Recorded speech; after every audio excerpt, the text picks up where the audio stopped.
The correlation to business goals, this is actually getting to be a big issue in the safety area where, especially in the green and sustainability, to bundle worker safety, worker health and safety, it's all interrelated as part of your goals.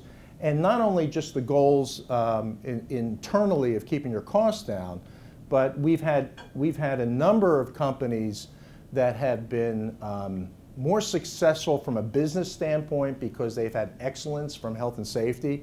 And that gets involved in the pre-qualification area. A lot of our clients, and we work, as a true consultant mercenary, we work for a lot of layers here. Then a lot of the big companies, the Honeywells, again, the pharmaceutical companies. We've established, as a consultant, high expectations and performance goals when it comes to contractor pre-qualification. And you have numbers of contractors that say, we'll do the same job, okay? There are 3 of them in competition. But this contractor over here is promoting not only that, but we have an excellent safety program. This has been a goal of ours. They can produce results as a result of that. We have seen that they have, we've had a number of clients, that have basically say that we think we got this job because the tipping point, because we could show that extra bit. So it can be some correlation to business goals. And the proactive versus reactive, I think that's self-explanatory. Insurance costs. A good safety program, not only you deal with a lot of the insurance costs, but we've seen negotiations. I know what Paul, when we first started working together, was talking about workers' comp. Can you negotiate workers' comp rates? And can you negotiate fleet safety rates?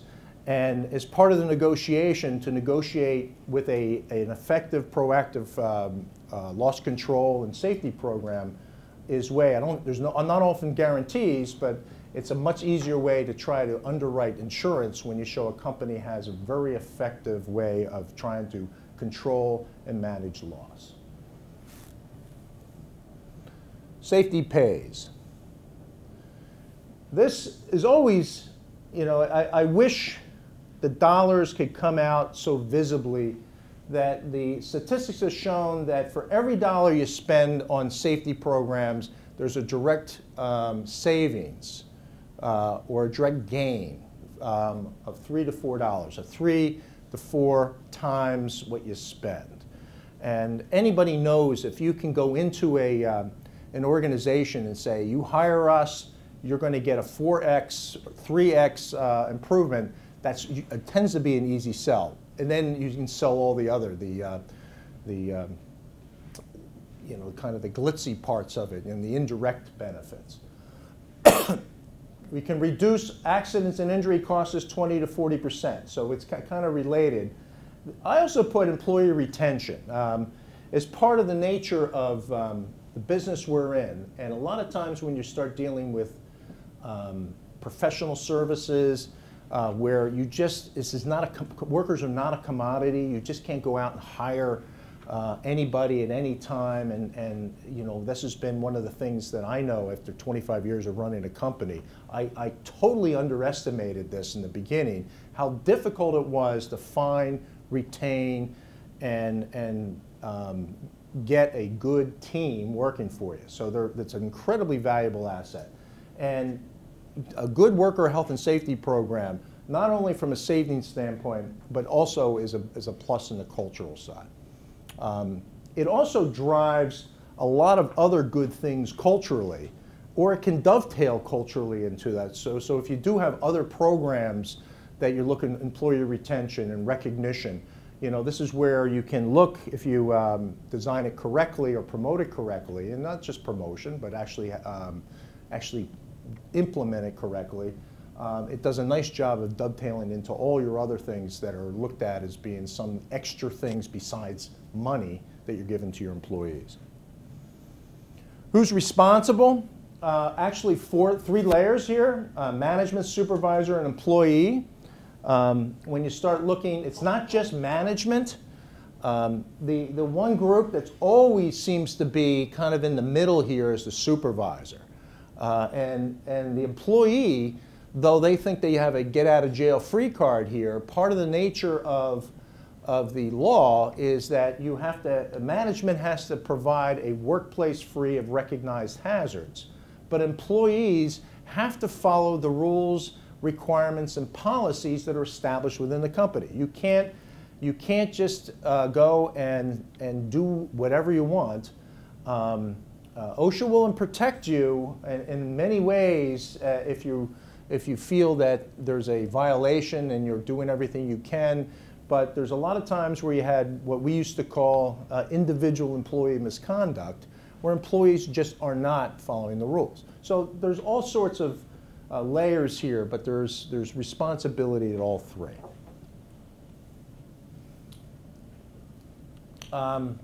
In the management side, one of the things that is important, we have a way of, I mean, when you look at an organization and you say, is this organization functioning well from a health and safety perspective? You really look at it kind of in two perspectives. One is basic compliance. And basic compliance, are they following the rules? People wearing hard hats, safety glasses, do they have fall protection, do they have the equipment? And I've seen companies that have, from a compliance standpoint, they seem to have everything going, and yet people are not performing in compliance. They're not wearing their safety hats. They're not using the fall protection, not doing what they're supposed to do. So the other aspect is the management system. Why aren't people performing to the level that should be performed? You know, we have posters up there. I'll give a good example. I was at a large, maybe the largest now, pharmaceutical company. Can't tell you who they are. And we were watching contractors with a senior VPs about 20 years ago. A bunch of porta-johns. And we had a decontamination set up over here because it was contaminated and they had to wash up a little bit. They kind of walked by that, and it was pretty gross is what it was. You know, it was one of these things where, you know, I knew I wouldn't want to put my hands in the wash up where they were. Then they went to the porta-johns, and then there was a lunch truck right here. And they came out of the porta-johns, and they went to the lunch truck. And the guy was disgusted. The senior vice president was sitting there, and he said, what do we do with these people? You know, are they animals here? They go into the porta-johns, they go to the lunch truck, and they don't wash their hands. And I say, and he turns around and says, I'd like you to give a training class on what, personal hygiene? I said, let me tell you something. It's too late. If they don't know it now, you know, I'm not going to teach them how to wash their hands. He says, really what it is a system engineering issue. There's no place to wash your hands, okay? And a management cultural issue. You know, there's no reinforcement that this is what you have to do. So it's very much procedural. See, it's from an engineering standpoint. It's not an employee issue. You know, you always will have in the bell curve those employees that just won't do anything. And that's, in most organizations, they get cut anyway, eventually. But most people are in a bell curve. You have exceptional people that'll do anything. They'll have the wet nap in their pocket and they'll take it out and, you know, they'll do their own thing because they know they're not going to have.